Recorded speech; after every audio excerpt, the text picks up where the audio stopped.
ఉపరాష్ట్రపతి జగదీష్ ధన్ఖడ్ రాజీనామా చేసిండు. ఇప్పుడు ఉత్తర భారతంలో మొత్తం చర్చ జరుగుతుంది ఎవరైతారు ఉపరాష్ట్రపతి అనే దాని మీద. దాంట్లో ముందు వరుసలో పేరున్నది నితీష్ కుమార్ కనిపిస్తుంది, వాళ్ళ మిత్రపక్షము, ఎన్డీఏ మిత్రపక్షము. రెండో పేరు చంద్రబాబు నాయుడు వినిపిస్తుంది. ఎందుకంటే ఇప్పుడు చంద్రబాబు నాయుడు కూడా వాళ్ళకి అవసరం ఉంది.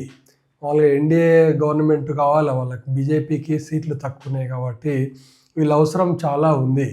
ఒకవేళ ఇలా వీళ్ళని ఊరికే ఎక్కడ పోకూడదు అనుకుంటే చంద్రబాబు నాయుడును చేస్తే లోకేష్ని సీఎం చేసి చంద్రబాబు నాయుడును ఉపరాష్ట్రపతిగా ప్రకటించే అవకాశం కూడా ఉన్నాయి బాగానే.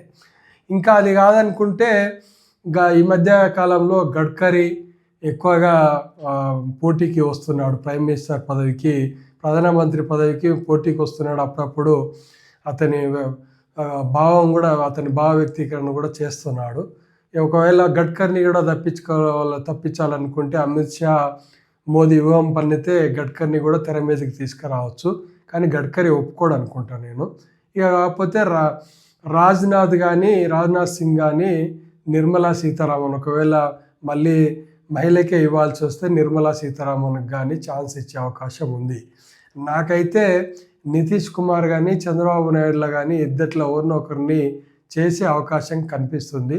ఒకవేళ అదే జరిగితే లోకేష్ బాబు ఆంధ్రప్రదేశ్ ముఖ్యమంత్రిగా కాబోతున్నారు.